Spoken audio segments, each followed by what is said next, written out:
our first reader will be Dick Cluster, reading from this beautiful book, Fiat Lux. Dick is, as Joyce told you, Dick Cluster is not a poet himself. He's a writer. He's written a series of mystery novels. He's written some history and political books. And we also have Kill the Umpire, best Latin American baseball fiction that Dick edited and translated. Now, he also does what seems to me the very laudable work of volunteering as an interpreter for refugees seeking asylum. And that is a kind of a connection with this book, which traces a very complex history of political refugees out of Italy, Eastern Europe, and then in a roundabout trajectory to Brazil, to Bolivia, to Mexico. And Paula Abramo is a highly acclaimed Mexican poet, and her work is both detailed in terms of the practical aspects of life and moving out into politics, tyranny. It's a powerful, and Fiat Lux, Paula's grandmother worked as a match girl in a match company called Fiat Lux, a Swedish company, and throughout the book, the striking of a match, the light, it symbolizes everything. You can take that in so many directions. So let's give him a warm welcome. Well, thank you. Also, Richard gave the intro to the book, so I don't need to explain anything about it. I think it's interesting. It's the first book of poetry I translated, and I have translated a lot of fiction, and there are ways in which this is like translating a novel because characters appear, reappear, things build. So I'll start by reading sequentially for a while, and then maybe I'll skip around a little. So all of the poems are based on the history of her family, including a whole bunch that are based on old letters from her grandfather that she was given by a relative, except for the first and last ones, which are kind of a frame. So here's the first one, which is called Angevina. And of course, Paula was a classics major in college, and this book engages in a lot of time travel and border travel. So there are words of Portuguese and Latin and even Greek, all of which I will mangle if I come to them, but mostly I left them untranslated. So it's by Angelina. Strike a match. And finally, last thing. So each poem has an italicized introduction, which works on the match image. And as Richard said, as a symbol for many, many things, and then it moves on to the other parts. I'll just pause a little in there. Strike a match, but I dislike this essential flaw in the hapless imperative. Strike it, as if you could never command yourself, as if that required, routinely, a sharp splitting in two. Strike it. Okay, I've struck it. Now what? Light the stove. Yes, ma'am. Angelina is short and scorched. Marks from the sun. No, they aren't. Yes, they are. They're harbingers of cancer. They're hereditary. On the stovetop, oil bubbles angrily. This kitchen, more of a hallway really, a passage to another world, much less blue, more redolent of orchids, indolence, flowers slower than the afternoon, deep rot-inducing damp, hummingbirds and cruas silhouetted up high. Angelina is frying shrimp. She saves one, eats three. Saves one, eats three. Saves one, eats three. Angelina has her grandmother's hunger. Even more, she has the hunger of her grandmother's grandmother. After decades of stepping back from the sun that crackles above a sickly, glaring land, more wrinkled than her breasts. That's not Angelina's tongue licking at her fingers. It's the Northeast, drought sprinkling salt on its prey. But those shrimp are so good. This quote, the hungry subterranean hears crying, interruption, but not always through monde andrage for broth. They also cry for this platter of shrimp, so full and gray. They cry for the well-worn smoothness of books. They cry, why not, for roses, and they'll go on crying till the fire. Introduction of the anarchist baker, Bartolo Scarmagnan, who would be Paula's great-grandfather, I believe. Strike the match. Okay, I'm striking it. Struck roughly, the match fires up the oven. The century is almost over.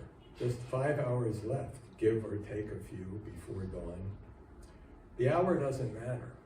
What matters is the glacial rolling of the sky down the rivers, and the oven today, somewhere in the Veneto. What matters today is the oven's vaulted dome. Flour turns into bread, and bread is flesh. Bread is these thighs waking up in the middle of the night, brushed by another's legs, and then slipping away before daybreak to fire up the oven and the wood. But when the sun rises, the bread won't do. The constellations sifted over the ground do not shine when everything is shattered by gendarmes and a steamship offers the only way out. So now we're in Bolivia. And this one is called Bartolo Plays Cards. Strike a match, announce the multiplicity of its name in this and other tongues. Match, loco foco, cirio, fiammifero. Give voice to the crackle, misto, Lucifer, bursting into flame, bringing light to the abyss. Falling angel flare, hurled into the well, but with fire in the belly of its hollow reed. And though such a common object, no less Promethean, revealing the deepest depth of the bottomless bottom of the cliff. And so there's Bartolo, drinking away the nights, barely suggested by the clink of glass on glass, the polkas, seductive lundues, tables tipped over amid gossip and laughter, elbows and cigarettes, drinking. Drinking what? Cachaça, perhaps, but most important, drinking up, like that massive steamship, the Fishers of its own time, which never lost the scent of butter, freshly kneaded dough, early morning crumbs of sugar and egg. And in consequence, time turned hazardous, an enemy, marking in blood and soot the thankless hands of cards. So that one night, the game carried off his hat and watch chain, and another, 3 months of crispy molasses rolls that brought smiles to the doctor's daughter, and another night, the oven and the rolling pins, and the dream of America far with easy coffee and polenta and hummingbirds, and children abundant and plump to ease the memories from across the sea, and another. Take my daughter, Senora Abramo. She's skinny, but she has owl eyes and firm hips. Change her name.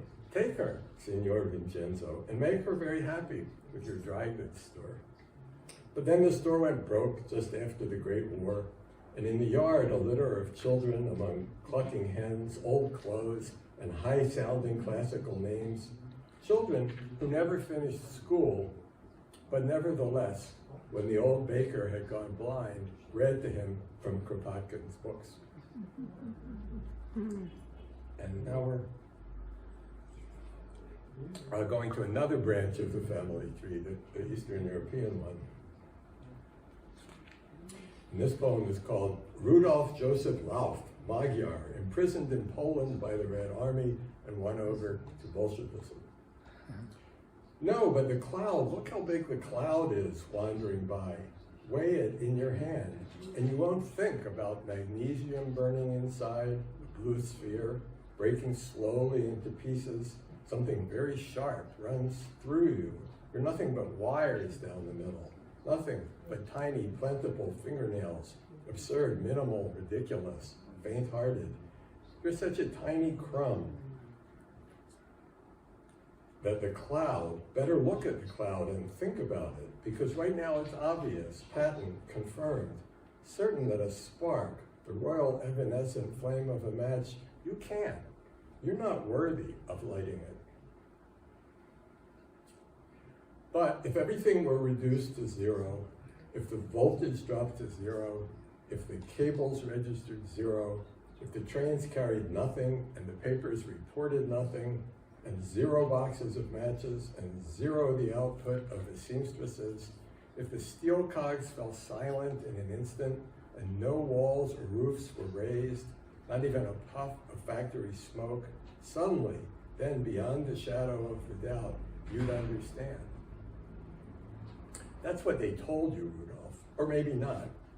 Maybe it was the People's Commissar of War who talked, or maybe not.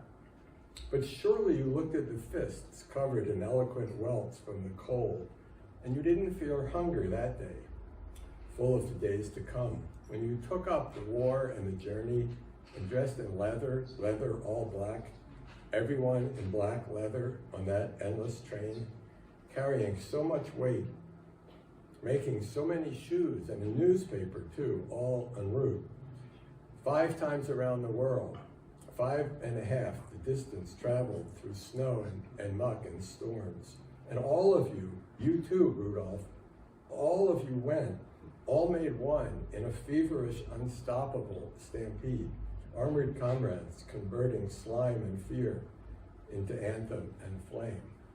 When I asked for certain explanations of that poem, Paula said that family legend had it that Rudolph was converted to Bolshevism and then was on Trotsky's famous armored train, and that's what she's playing with there.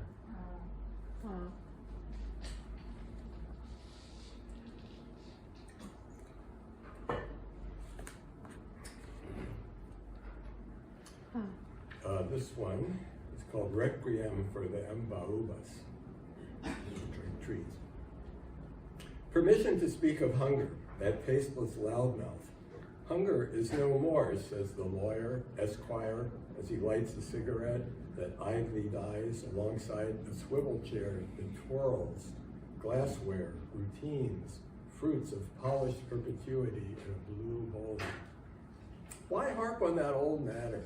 Now that naturalism, now that revolution, and rats, it's well known.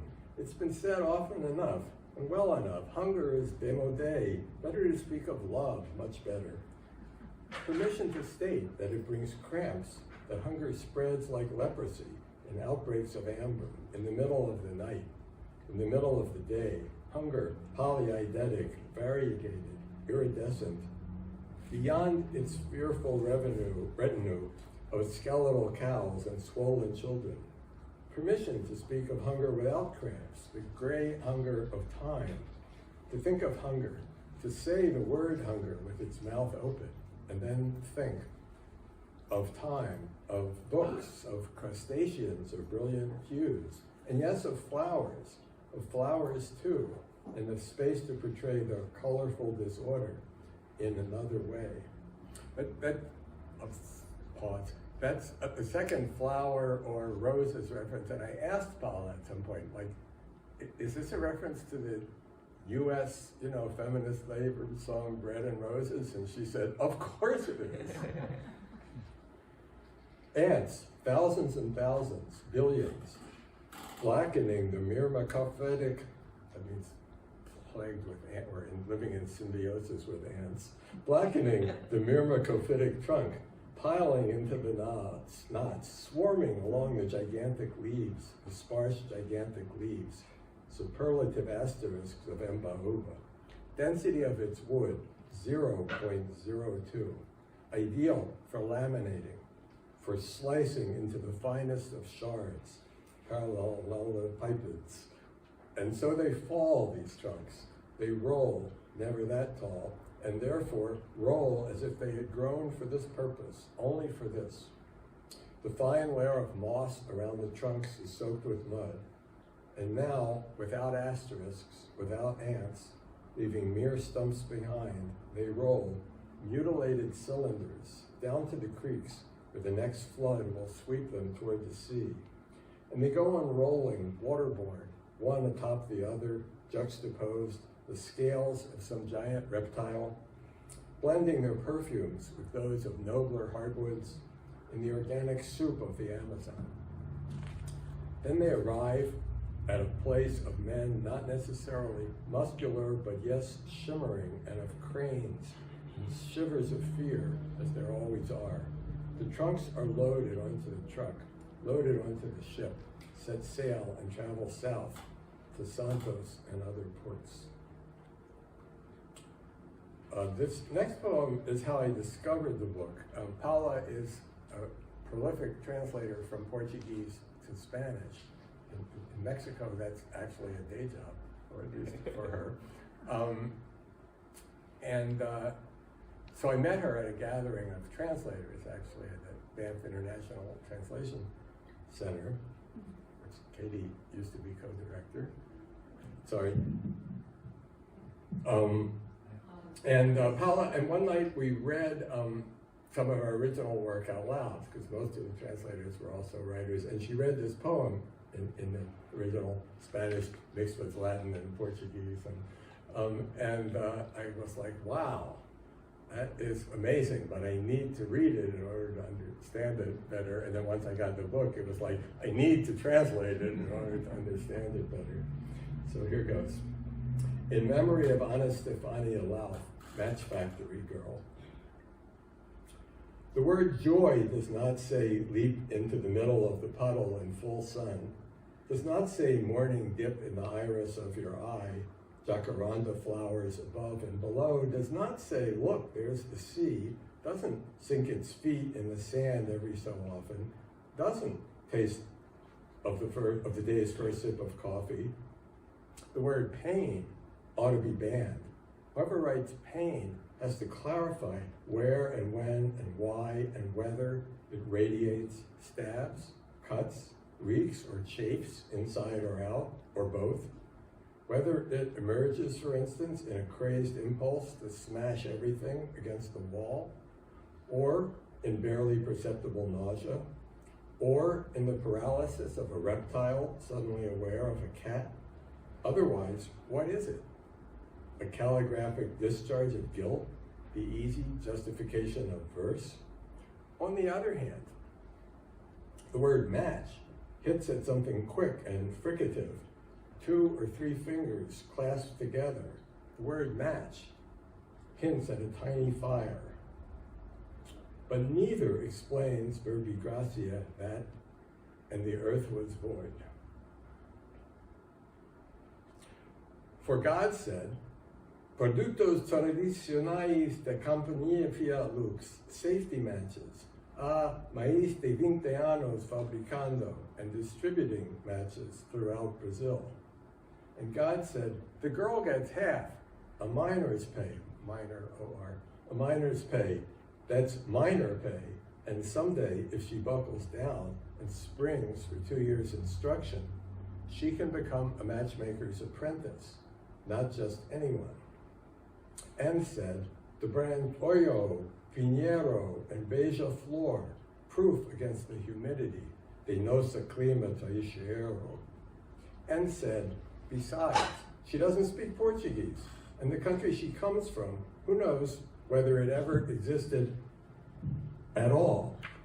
And he said, confie na mais alta qualidade of Swedish industry, and said, phosphonecrosis? Nonsense. Antimony, potassium chlorate, crimson allotropy of the most fundamental element? Your daughter is going to grind a little glass. that's all. And he said, little sticks of mbauba wood in several sizes, little boxes in several attractive collectible designs. And he said, from 8 to 6, and bring our own food or money. And God said, Fiat Lux, let there be light, always thinking of our sweet and coquettish donas de casa brasileiras. How are we doing? We got about 10 more minutes, is that right? Bucolic interlude. It's not that they're always the same, the circumstances surrounding the brief lifespan of the match.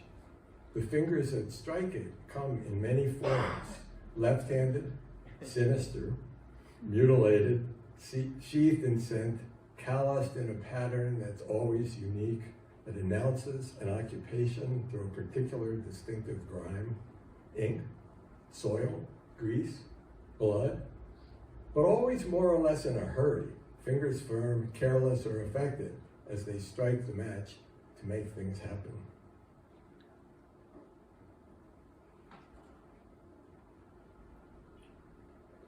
Certain stories unfold only in cloud forests or places like them.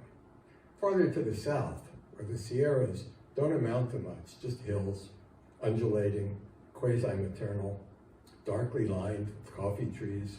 There, dinner is made out of amphibians caught during the night, a dismembered mass of legs and onions floating in broth, like warty fruits harvested from puddles.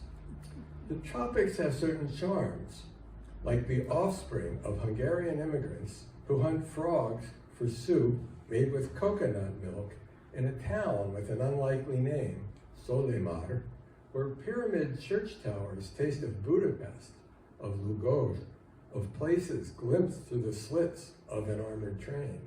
A town on a coast in the Antipodes where they chat on the front porch in Romanian, conspire in Hungarian, cook in German, ponder, weave memories of snow in the mosquito afternoon amid cup after cup of coffee with brown sugar and chilled juice of sugarcane, jaca, manga, cashew fruit flavored with spearmint as evening falls. And I think I'll skip. We've kind of covered, I think, years from the turn of the 20th century up a ways. And and now we're in the Brazil of the 30s, when her political activist ancestors have participated in various anti-fascist and other activities, and one has ended up in jail. And this one is called In the Maria Zélia Political Prison, 1935.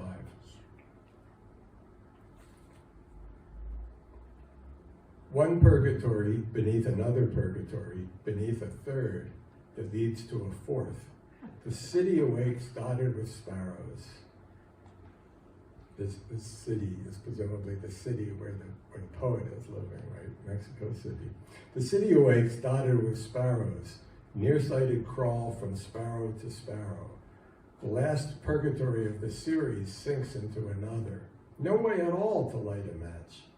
But here comes the shade of my grandfather, wrapped in onion skin and rusty keystrokes of writing underground, phony addresses, names hidden by changes of gender, characters and heroic feats reduced to abbreviations. Here comes Fulvio to remind me, don't navel gaze. Not navel gazing, the series disintegrates into morning trains, orange car after orange car, full of warmth, redolent of the quick shower and the hairdryer, organized crush of solidarity that disintegrates too into the streets, frays into stations, disperses into offices, machine shops, supermarkets, with old clothes, threadbare, there it goes, disperses, and strikes matches that light cigarettes, that light stovetops, that heat hurried breakfasts at obscene hours, that light the day made too of other days, a mise and a beam of hues unforeseen. See the imprint of a drop of liquid a rough ovoid stain on yellowed paper, now more than 80 years old. What separations, rainstorms, leaks, what circumstances gathered here determine the violation of that closing command? Burn this letter. Don't keep it. Don't hide papers. Erase, annul, Fiat Lux. And the fiat in this case would have meant to leave no trace. A gleam implying no choices, more a negation than a beginning. Meanwhile, the door bolts croak, the only word they know, who? And that question locks away any chance of a meal, any access to the sun, any pause before the blow. Who, they ask, and in all their variety, the verbs and their objects attached to that pronoun construct the bars, the walls, the days of the week of interrogation. Who told you? Who came to you? Whom do you see regularly? Who gave you these books? Who penned these handwritten letters? And years ago, as a child in sepia, slowly, you wielded a sharp pen, and the pages filled slowly and neatly in preparation. And now, here in the dungeon, one tooth rotten, almost like a seed that sprouts, that shoots out a warm, fat root of pus toward your lungs. Who wrote these letters? Whom did you get them from? So the fiat is not the same as the fiat. One is born of light to wipe out everything, a match struck next to the corner of a letter that opens a hole in time, an invisible hole in the retina, like the books of Alexandria, a flame outside the field of vision, far from the hypothesis of light. And other fiat that engenders and expels its opposites, the dark, the war, the soil, a fiat fertile, embodied in things, not in absences. Mama, the days are quiet here. I've translated a manual on making shoes. I'll send it with permission of the most friendly warden of this prison to sustain you and my brothers and sisters. Thank you for the suits and the nut tart. Congratulate my cousin on her marriage. Calculate then. What complements, what conjunctions, what subordinate clauses, what accusatives and datives determine the distance between one fiat and the other. This letter, for instance, in the rush before flight, the drops of self-confessed remnants of the lipids of tears, microscopically burst like clumsy bubbles, heavy and full, fallen on the crystal clear instruction. Burn your obsession with saving up papers. But in the cell, months before, with light entering like a tropical irony, a few parrots drawn on the sky on the resonant horizon of the prison block. The torch illuminating the dark dungeons of Castel Sant'Angelo and the interminable soliloquies of Cellini to God himself. Now, here poured into another tongue, in another jail, an echo of that one, as in a set of opposed Venetian mirrors.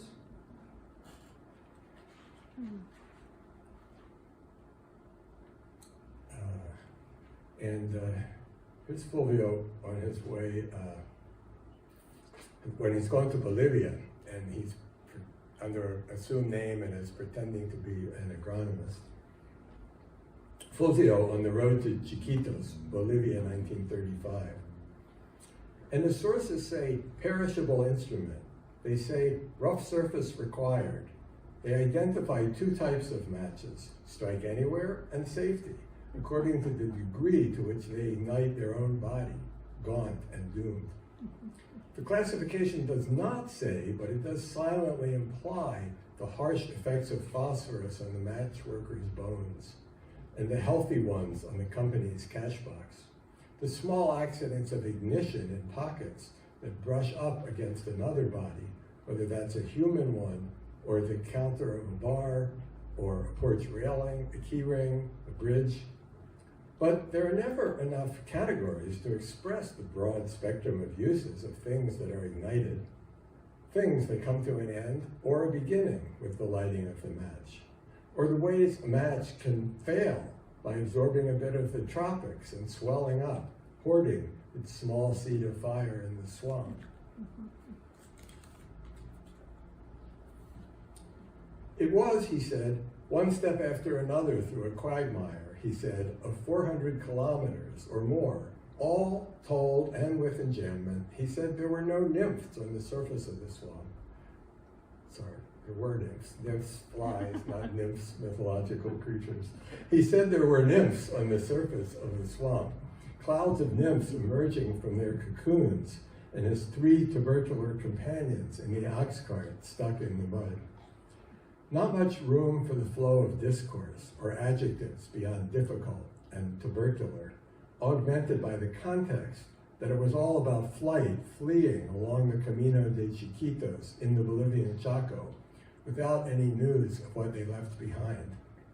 And yet there were in the flora of the Chaco, whether because of running out of dried meat or because of the dubious roots they devoured, abundant reminiscences of a different semantic, so appear, among other things, in between the memories of passages read and toys enjoyed, Greek amphorae sprouting branches in the Toborochis, and Dante's whole paradise embodied in a dragon fruit, including, with a lot of imagination, the concentric circles and flowers springing from the puddles with the force of fists. And that's not to speak of the gnats, the swarms of horseflies, the rivers teeming with piranhas, tapirs, and those lizards that gleamed with a green visible only in the aurora borealis, Fulvio said, though he had never seen auroras like that. But he could say truly, I killed 2 of them, my Amelia of the alias, my match factory girl, to make you a purse. But the green died quickly, though I think always of you. And as a distraction from blisters and from the worm that took up residence in his elbow for a month, why not go transitive into flowery phrases that lead far from here? Flourishes to distract his mama, his sister, chromed adornments like the day when he was 11 and asked for a novel by Salgari and pen nibs and suspenders for his trip. And so later, Fulvio, turned inside out, remembering, would offer instructions on how to observe herons, advice on following their flight, so lovely in their compact squadrons. And better still, if alone, the herons, Maish, Lindas, que Aishadora Duncan. At least that's what the keystrokes say, keystrokes on his Mercedes Selecta, more than 60 years later, imbued with paradoxographical purpose and promises of more mirabilia in the future. And to get past the censors, the keystrokes do not mention exile, but say, I came into these lands to hunt with my friends. And I will skip to the very last poem, the second Angelino one.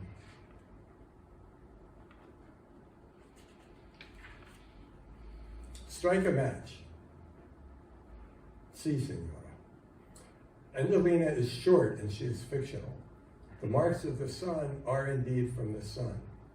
And she came here to offer the favor of her presence because hunger exists, that tasteless loudmouth. And so does that kitchen. And so does the order to strike a match. And there are enormous and badly distributed riches of crustaceans in the world, and of books, and of time to read them. Angelina is frying shrimp, saves one and eats 3. Because the flame, the effects of the flame of that match, she will make her own. So they work for her.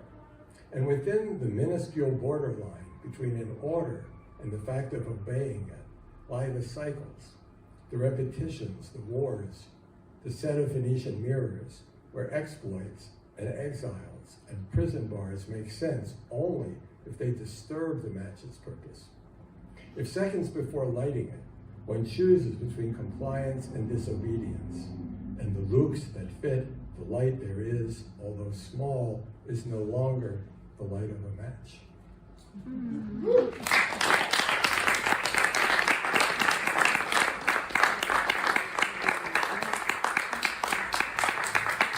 And the book is bilingual, so if anyone, thank you, Wesleyan Press, and the text is Mexico border, so you can peruse the originals too. As is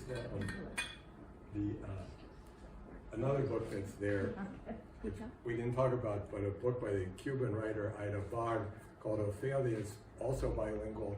8 Cuban women on the edge of madness.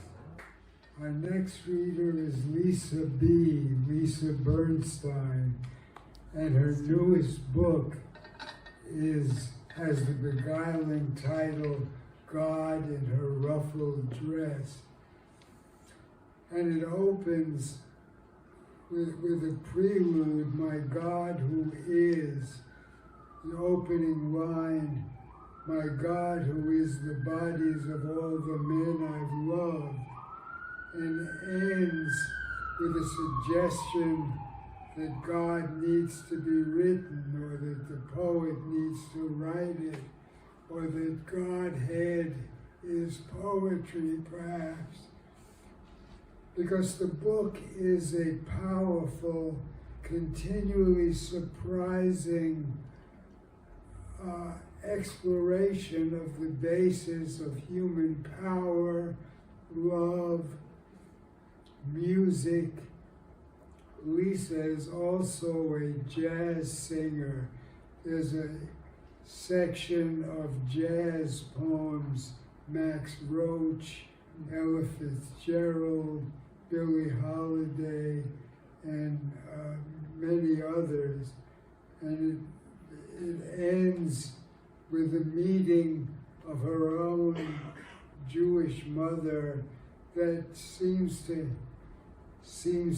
transmute into Mary, the Jewish mother of Jesus, and then surprisingly goes to hear a band and eat hamburgers. You know, you never know what's coming, but it's continually explorative and powerful and beguiling. So let's give her a warm welcome. Lisa. My God, who is the bodies of all the men I've loved, the breasts I could not suck enough, who is the cat's body with the eyelashes of a doll and the hardness of a doll's plastic chest, who is the black space in the sky, the stars like holes stabbed, bleeding and stupid to be killed like a thief, restless, a tribe of outcasts in the desert, who is unpronounceable, who is carved in stone, particles of sand and granite adhering into a tablet, a forgotten language, who is the bodies in mass graves, the mossy hair overgrown above the graves, the mulch, the lily, the chlorophyll filling the air, the cow's gnashing teeth, the meat. God, who is the calcium, the code inside the chromosomes, the rebellion of the cells. My God, with the whisper, with the whiskery laughing, with the singing like rain hammering on the roof of the universe, resonating through my teeth and through the whiskey-throated singer, God of can't stop me, God of no sorrow, saying, write me, write me, write.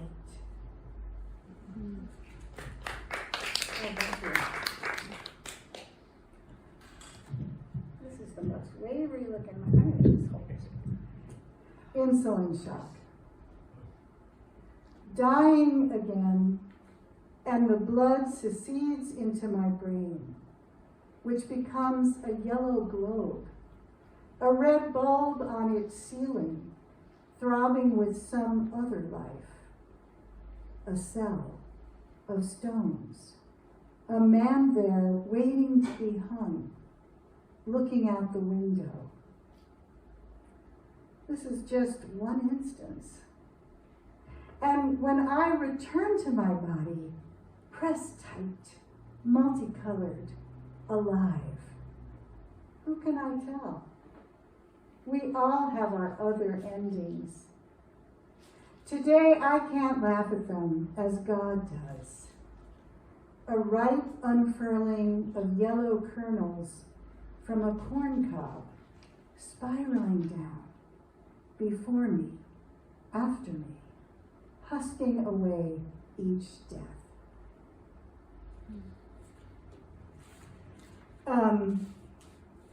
I released a record in 2019 that was a departure for me because it was poems written for the page called Reverberant, which is for sale there, and accompanied by musicians and some singing, and all those poems are in this book. So it's really fun to go from printed poetry and then take it into performance and music and then return to the poems, which I now get to speak. So I'm kind of ultra cautious because that's my nature. And also I've had type 1 diabetes for almost 40 years. And so, as a lot of you know, if you're a type 1, your body doesn't make insulin. If you're a type 2, it doesn't receive insulin, so you have to inject it, the magic hormone that will take the glucose that all your food breaks down to from your blood.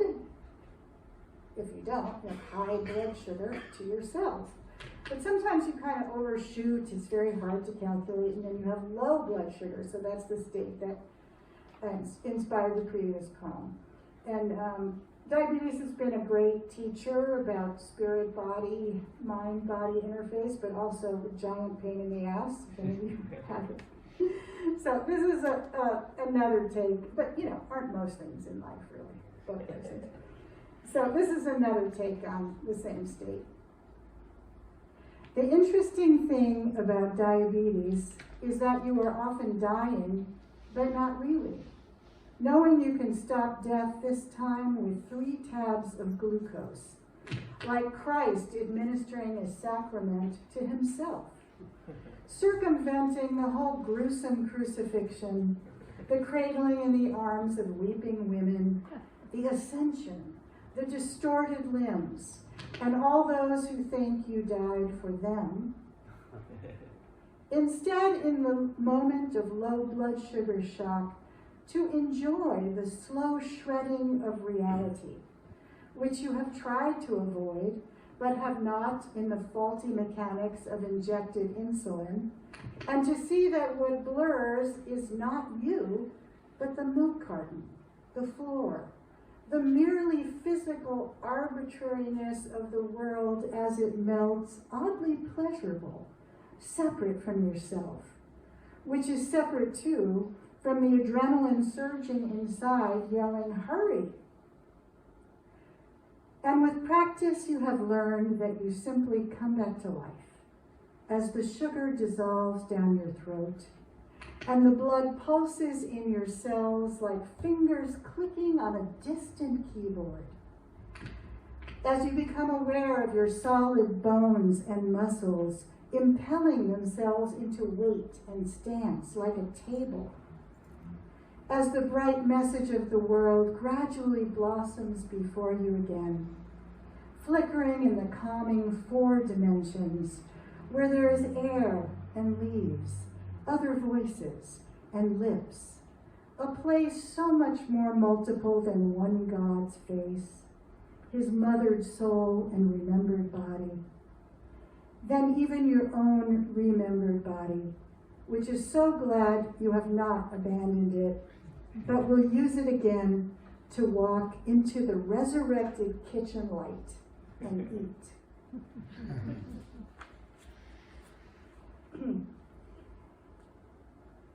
And I didn't thank Dick. That was great to hear your work. Dick was a professor for many years, and you can kind of feel that in his presentation. He's always teaching, right? I'm also a professional psychic reader for about the last 12 years, and this poem was inspired by a reading I did. The person I know well, and they gave me full permission. Normally I'm very confidential. It's called Anemia. He stands, a samurai, gripping his sword, gray linen over his groin, headband, belt around his waist, a flickering image risen behind his flesh and blood body as he sits before me. And inside his fleshy chest, a pale blue ghost is also flickering. The woman he had slaughtered, despite the Bushido honor code. She had been a mother. She lingers 750 years later, leaching the iron from his blood. "Oh," he says, once she is described, "I'm sorry." And this haunting figure, whoosh, vanishes. She leaves behind a clear view a few days later in the operating room of the polyps, slick and alive as sea creatures, which he grew in his colon as if to house her presence. Pulsing still, then grossly cut away. Back home, he starts to fill the depleted storehouses of iron in every cell. In that distant time, the iron is already being folded and hammered into his sword.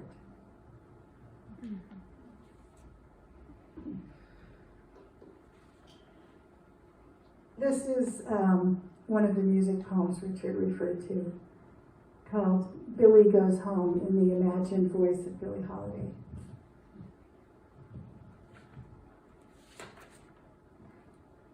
What am I doing? Oh, the other way was done. Too many trains and not enough liquor. Oh, the old mattress I grew up on. Why am I thinking of that now? Trains crying down the tracks back to what? More sound, more wishing. Some other year, another singer won't crawl on her knees as I do to you. Oh, but you do know how to growl to me. Growl to me, mister, please. I can't ride home to nothing. I see the moon. See something blotching the white. I forgot what until now. That scratchy nothing like a shadow over the moonlight. It woos me, and the train calling, woo, woo. I can sing softer than anybody, and you'll hear me, Mr. Blotch in the Moon. Do you hear me? Answer me then. I'm alone, too. Throat all ridges. Time for a hotel. Give me that rig, fix me up. No more lonely corridors. Powder my bones. The night is cold, and I'm so all alone. I'd give my soul just to call you my own. Got a moon above me, but no one to love me. Lover man, oh where can you be? Lover man, oh where can you be?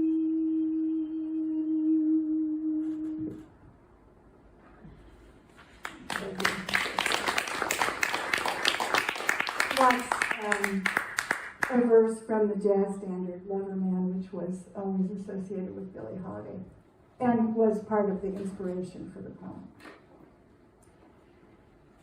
This is called Trains Ride, Naima. These are both on that Reverberant record too. I wanted to talk from God. The hooves beat in my throat, plowing out notes, and from the dust cloud poured a train of horses. I saw the calm of my father's feet by the torn up cabbage leaves, a whole town in Louisiana walking the dusty road. A dank cabin where mothers strangled in chains. A baby cried, the silk edge of a blanket. Naima, my witness in this world. I was choked by him, and I had to keep beating down the keys of my horn with my fingertips, pressing and blowing, and someone rode me with brown tethers hooked in my heart. Then there came the time in the middle passage when a blue spot began to spread up from the bile I couldn't swallow, through the back of my mouth, behind my nose, humming and neighing with notes. It was blue behind my eyes, indigo, soft and unspoken. I felt the pain ease, a forgetfulness. I finally let go.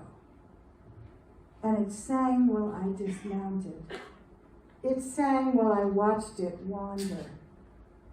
Ride me, but let me wander also, Lord.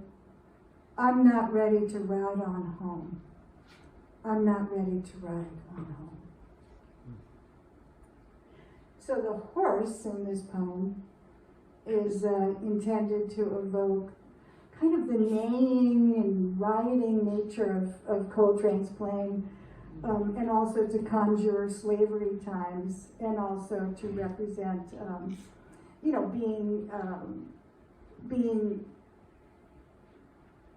ridden by God and the vehicle of God, and also heroin, which Coltrane had an addiction to at one point, which he kicked. Some things to do with pain. Someone who was supposed to come today and bring my mother couldn't make it because he had a virus. And actually, I'm not sure how he got this book on his tablet, maybe through Barnes & Noble. But he wrote me before I left, I got your dose of medicine, some things to do with pain, and now I'm going to take another dose. So I thought that was good. Sounded a little delirious, really. Lean against it with your lower back. It can be the base you're missing, keeping the beat. Laugh at the body, so dumbly creating a throbbing shelf out of something it lacks. Open your mouth and make a sound. Feel the resonance down to the lumbar. Breathe it down, the old black sciatica. Breathe it down. Watch each rung of vertebra light up with a tone, brown, ochre, green, climbing the scale, rolling through kidney and lung and heart, the top of your head trembling, neck tendons, long, thick strings to lean into, too, the white, blue, blue gold high notes shaking the arch of your cathedral head. And that figured base is a kink long straightened, a road plotted to rise behind the sapphire emerald windows, testing the height between ceilings and beams. Now peek at the sturdy gray fence of pain in the path behind you, a landmark, in one pulse falling away through the earth, a spinning wooden pole, rooting you to the place where you sing.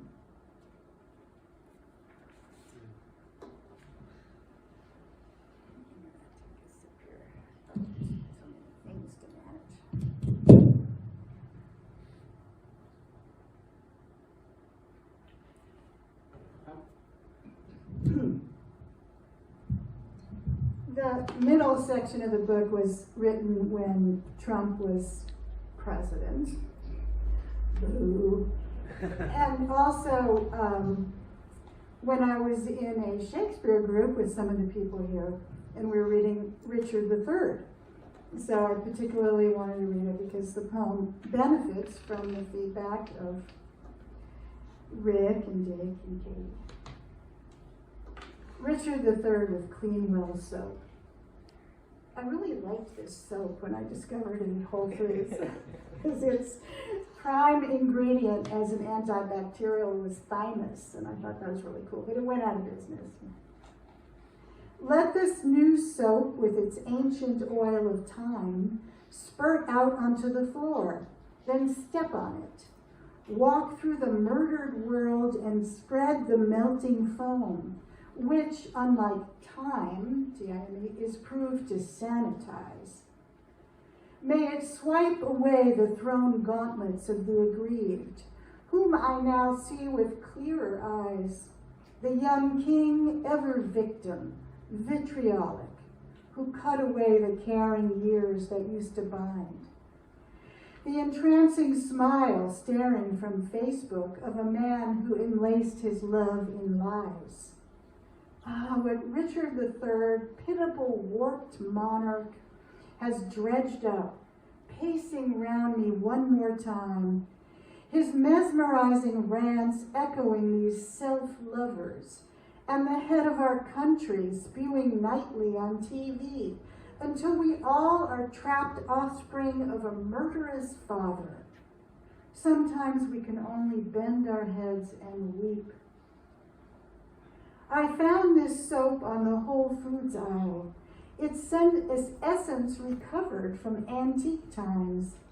Now I use it to clear the way and say my piece. Wounds fresh or hidden, may the pain you gave cease.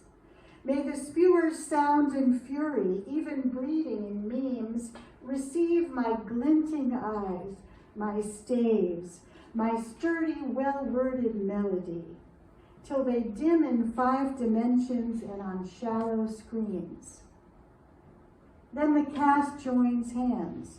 We start the play and say our parts, and the house claps long for our young democracy, exiting with foam soap trapped by our souls, the inhalation of it coating the undersides of our hearts.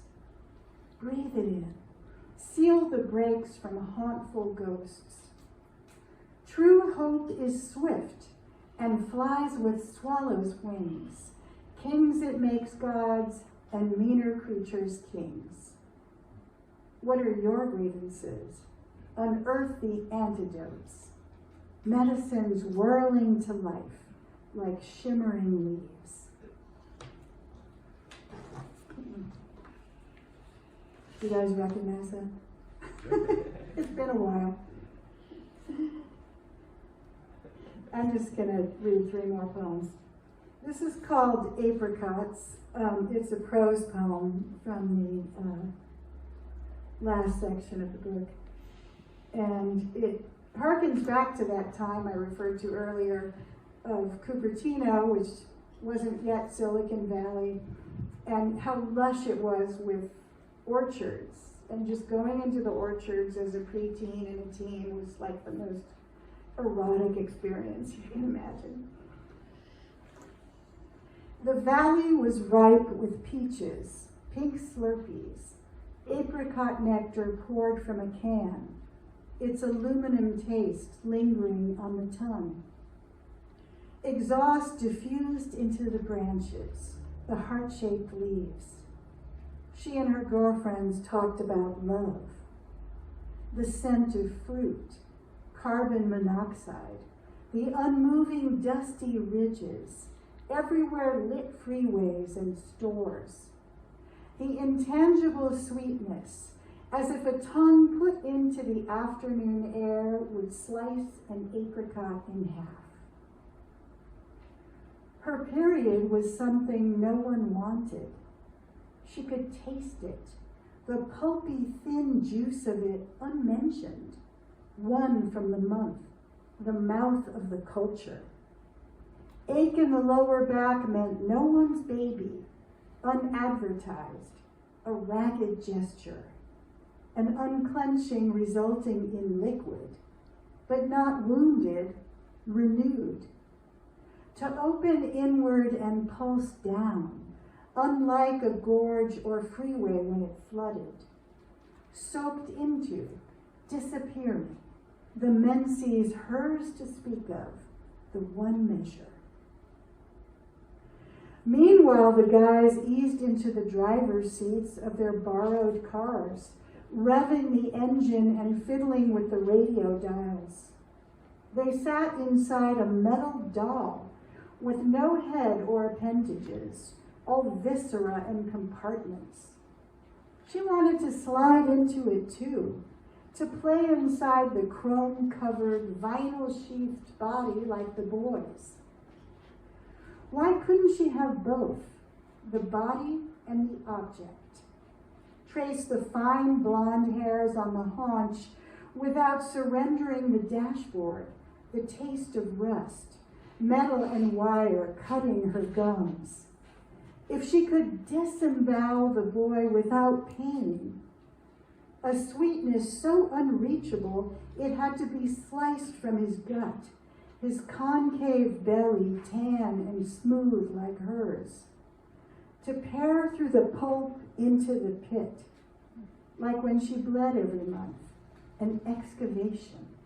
Why couldn't she put her hand into his insides, and after stroke his whole outward shape, lying in the car, the eucalyptus bent and rattling, one breast exposed, headlights passing, her skull pressed against the door.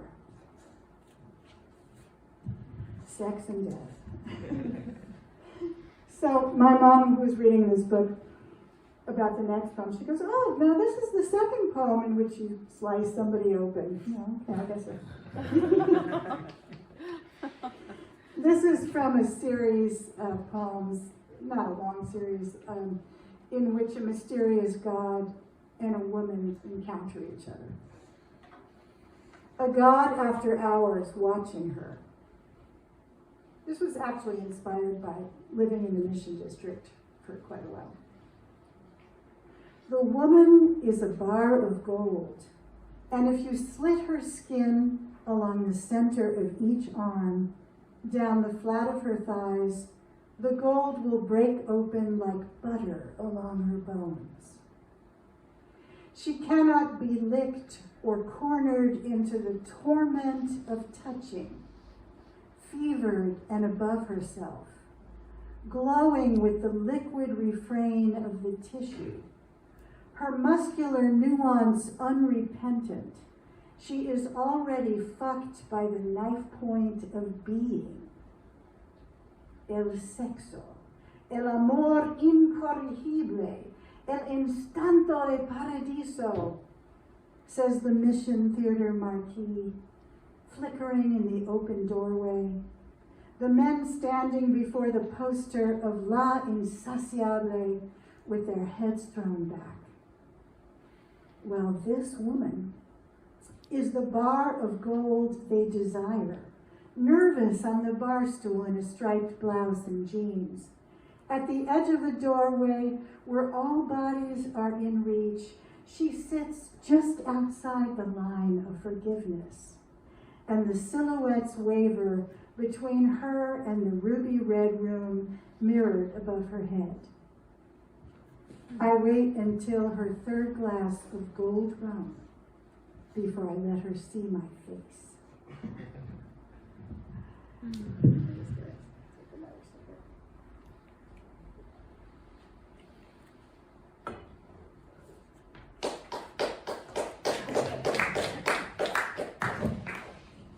This is the last poem in the book, kind of a pair to the first one that I read. I mean, the other in a pair. Lisa's Lord's Prayers. Our mistress, who art in star-wash, bright be thy name. Thy queendom come, thy will be done, on earth as it is in heaven. Give us today our daily need, and forgive our marks on others, as we forgive those who put a mark on us. And lead us not into the underworld, but deliver us from the dark.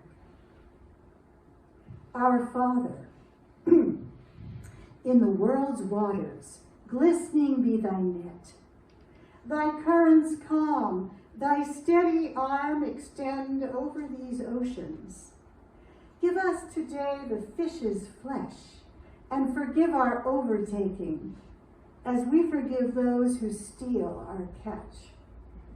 And lead us not into the dark gulf, but deliver us from storms.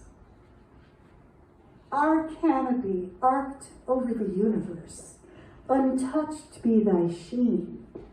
Thy net of time billow and shine in matter as in motion. Give us today our honeycomb, and forgive our history as we forgive those who would forget. And steer us away from the black holes, but point us toward the light. Letters of God in every cell, golden be each stroke. Your power come, meaning be done electrically in nerve and spirit. Give us today our act of truth, and forgive our indecision, as we forgive the strong voice to stay mute. And lead us not into judgment, but deliver us from fear. You, who art alive now, hallowed be thy name. Thy time has come, thy will be done, in action as in dreaming. Give yourself this day on earth, and forgive your failings, as you forgive those who fail all around you. And lead yourself from suffering into joy. Our cats who art in Oakland, springy be thy paws. Thy cat food come, thy wish be done in day and night and cat dreams. Give us today our purr of love, and forgive our absence as we forgive the fleas who live in your fur. And lead us not into claw marks, but into languorous sleep.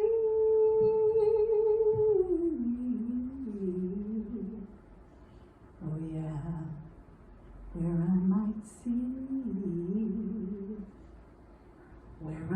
see the face of divinity that I want to see. Oh yeah, yes I do. I want to see that face. Yes, I might. Yes, I might. 'Cause when you pray, you gotta see just what you want to create. Just let it sparkle in your mind's eye and ease its way. And ease its way into your day. 'Cause you gotta lead yourself from suffering into your birthright, which is joy. Yes, it is. That's your birthright. Yes, it is. Yes, you're right. You gotta have it, make it, need it, take it. Yeah, yeah, yeah, yeah, that's your joy.